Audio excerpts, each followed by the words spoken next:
Extremely positive for Bitcoin. Bitcoin suffered some notable losses. Formation called a death cross. But let us leave these speculations to the hodlers.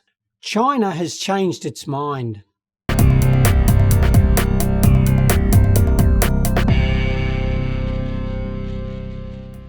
Hi everybody, this is Andrew Masters from the Raido Finance Team.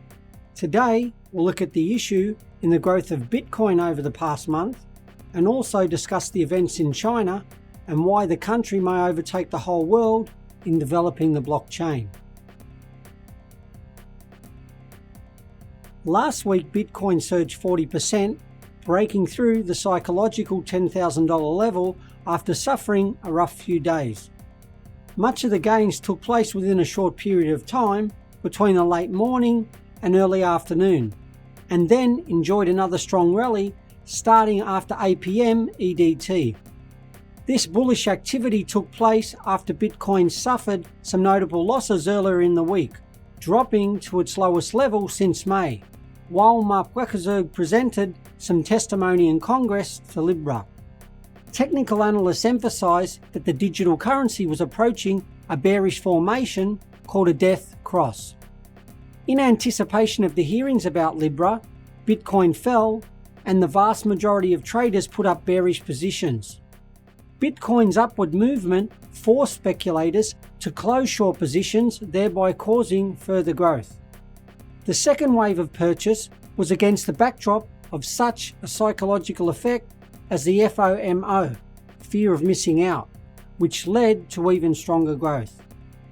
There are a number of assumptions that the root cause of growth is not statements by China's presidency, so we can leave these speculations to the hodlers and dwell in more detail on the official root cause, and that is, China has changed its mind, as was announced in a speech by the President of China at the end of last week.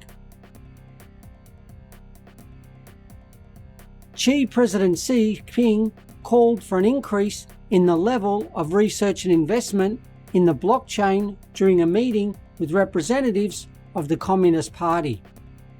The technology, which is best known for its use in cryptocurrencies such as Bitcoins, was highlighted by Xi as the key breakthrough that may promote China's progress in core technologies.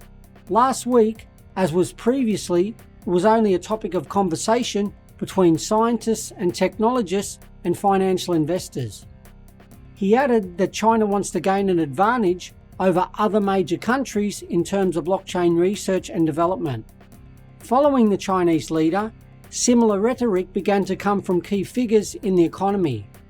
Li Wei, head of technology at the People's Bank of China, emphasized the importance of introducing digital financing in the country's commercial banks, as it can move government structures forward and help better solve emerging problems. Obviously, this statement was a direct continuation of the president's statement during a political bureau meeting last week. Li and Xi's comments can be seen as part of a wider and ongoing cold technological war between China and the United States, in which the two countries compete to develop and absorb a number of new technologies. And now, as the interest in technology is growing from such startups, cryptocurrencies, traders and stock market investors and news organizations, the Chinese Communication Industry Association on Monday proposed on October the 24th be a blockchain day. In general, the mood in the market remains modestly optimistic, and we are waiting for a technical correction on Bitcoin. After that, you may buy it at our affordable radio merchant service, so click on the link in the description and register to try our new service with revolutionary low commissions. That's all from us today, and I'll see you all next week.